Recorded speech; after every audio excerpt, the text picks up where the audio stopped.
चला सगळ्यांना शुभ संध्याकाळ।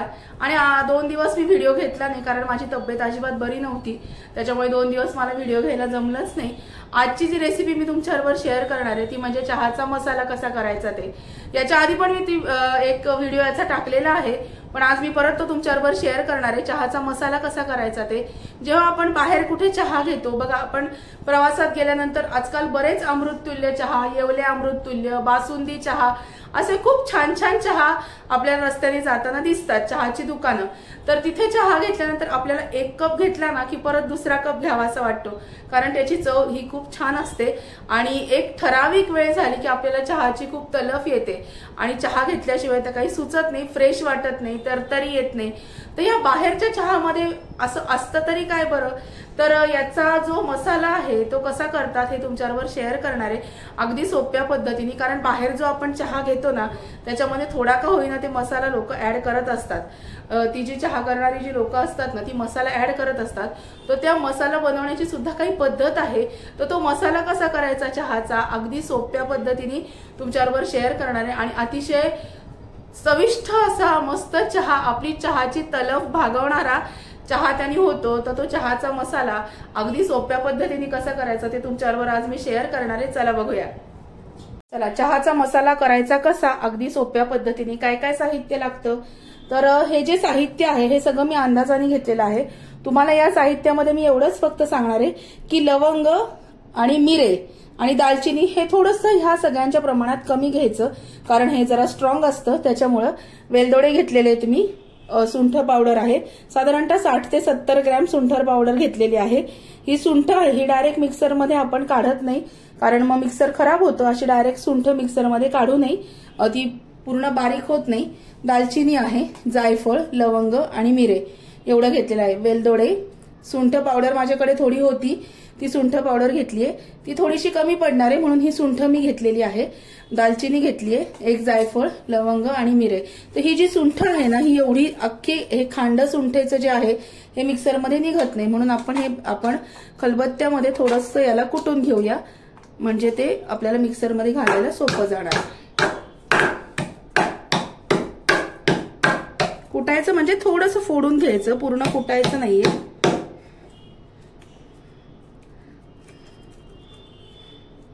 एकदम सोपी रेसिपी आहे, कारण काय होतं बाहेर जेव्हा आपण चहा घेतो ना तेव्हा आपल्या घरातलेच लोक आपल्या बरोबर असतात किंवा आपलं फ्रेंड सर्कल असतं, आपल्या मित्रमैत्रिणी असतात, तर आपल्याला काय म्हणतात की बा किती छान चहा आहे, पण असं आपल्या घरी काही होत नाही असं आपल्याला ऐकायला येतं आणि येतच, मला सुद्धा ऐकायला येतं। पण मी ठरवलं की तसा चहा करून बघूया, त्याचा मसाला करून बघूया। तर ह्या पद्धतीने साहित्य घेऊन बाहेरच्या चहासारखा मसाला घरी पण करता येतो। आता हे जे सगळं साहित्य आहे हे मिक्सरला बारीक करून घेऊया। हे बघा, हे मिक्सरचं भांडं मी घेतलंय, याच्यामध्ये हे सगळं साहित्य आपण बारीक करून घेऊया। पहिले टाकूया सुंठ, नंतर टाकूया वेलदोडे, काळी मिरी, दालचिनीचे तुकडे, सुंठ पावडर ही पण आपण ह्याच्यातच टाकूया म्हणजे ते सगळं छान एकत्र होऊन येईल। चला आता हे सगळं मी मिक्सरला अगदी बारीक पूड करून घेते। बघा, ही सुंठ पावडर आणि हे सगळं जे मसाल्याचं साहित्य होतं हे सगळं मी मिक्सरला बारीक करून घेतलंय। त्यात छान एखाद्या एअरटाईट कंटेनर मध्ये हा मसाला आपण काढून घेऊया। हे बघा, हा सगळा मसाला आपला चहाचा तयार आहे। एकदम सोप्या पद्धतीमध्ये, अगदी बाहेर जसा चहा होतो तसाच चहा आपल्या घरी सुद्धा होतो। ह्या पद्धतीने जर तुम्ही मसाला बनवला तर तसाच चहा घरी सुद्धा होतो। आता चहा कसा करायचा ते पण तुम्हाला दाखवते। चला, इथे साधारणतः 4 कप पाणी ठेवलेलं आहे, 4 कप पाणी। आता त्याला आपण 6 चमचे साखर घालणार आहोत। मला थोडा स्ट्रॉंग लागतो चहा म्हणून मी थोडासा 1-1.5 चमचा वरती साखर घातलीये। 4 चमचे चहाला मी साधारणतः 5 चमचे साखर घालते।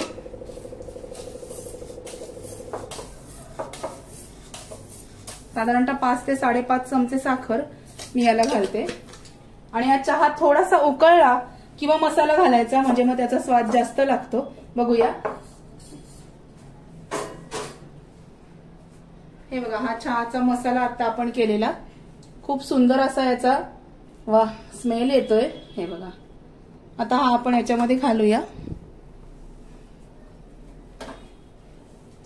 चहाचा मसाला साधारणतः एवढा मसाला घालायचा, अर्धा चमचा.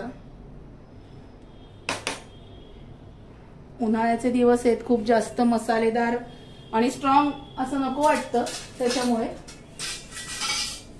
अशा मसाल्याचा चहा. आणि या पद्धतीने जर चहा साखर तुम्ही घातली तर शेवटी प्रत्येकाची आवड निवड असते. कोणाला जास्त कडक चहा आवडतो, कोणाला फिका आवडतो, कोणाला जास्त गोड आवडतो, कोणाला गुळाचा आवडतो, कोणाला मसाल्याचा आवडतो, कोणाला मसाल्याचा आवडत नाही. हा ज्याच्या त्याच्या आवडीचा प्रकार आहे, आवडीचा भाग आहे. प्रत्येकाची आवड निवड वेगळी आहे. तो तुमच्या चॉईसनुसार तुम्ही चहामध्ये मसाला आणि चहा पावडर वापरू शकता. पण या पद्धतीने जर वापरलं तर त्या चहाला स्वाद बाहेरच्या सारखा येतो. तुम्ही नक्की करून बघा. चहा छान उकळून घेऊया. मध्ये मी दापलेलं दूध काढून घेतलंय आणि आता दुधामध्ये आपण चहा गाळून घेऊया. डायरेक्ट मी चहामध्ये कधीच दूध टाकत नाही, कारण त्याचा छान असा चहाचा स्वाद निघून जातो. म्हणून हा मसाल्याचा चहा मी आता याच्यामध्ये गाळून घेते.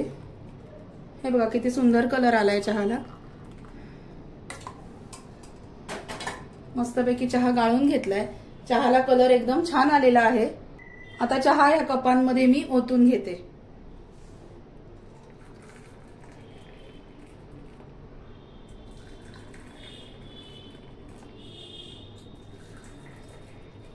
हे बघा,